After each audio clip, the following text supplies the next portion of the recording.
So actually it all started because a couple of years before my grandmother, Carole Roussopoulos' death in 2008, she began working on a project on Delphine Seyrig, because she's very well known, Delphine Seyrig, as an actress, but not so much for her political commitment. So she had initiated this documentary film, and we had the prototype, the editing, and we wanted to do something with it. And we thought, what could we do? Maybe we could finish it, but we realized that it didn't make much sense to finish that project because it was hers in a way. And then I started doing a lot of research around my grandmother, around Delphine, and it suddenly became quite clear that I wanted to tell the story not only of Delphine, but also of Delphine and Carole. I mean, it's the duo, I think. I think they were very complementary, and they both were very witty, very strong and intelligent women. And there's something as well very humble and generous, because they gave voice to other women and to other minority groups.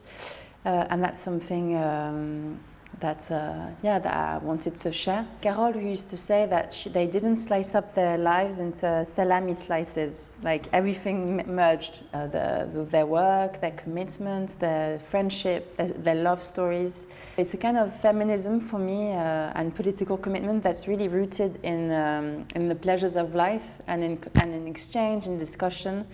And that's something that I find very refreshing and quite inspiring today, where I feel that maybe it's a bit less the case. We tend to separate things a bit more. So Delphine Seyrig met Carole in '74.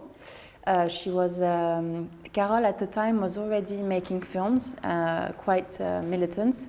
And she had begun to do a workshop for women to teach them how to use video, which was a new device. And one day, Delphine Seyrig, who was already a very famous actress, knocked at her door in her workshop in Paris, and all the other women studying video instantly recognized Delphine Seyrig, but Carole, she didn't know her. She wasn't so much of a cinema girl. So they just became friends, and they started making films together, working in a feminist video collective, which was called Les Insoumuses. So it's a kind of play on words between muse and unsubmissive.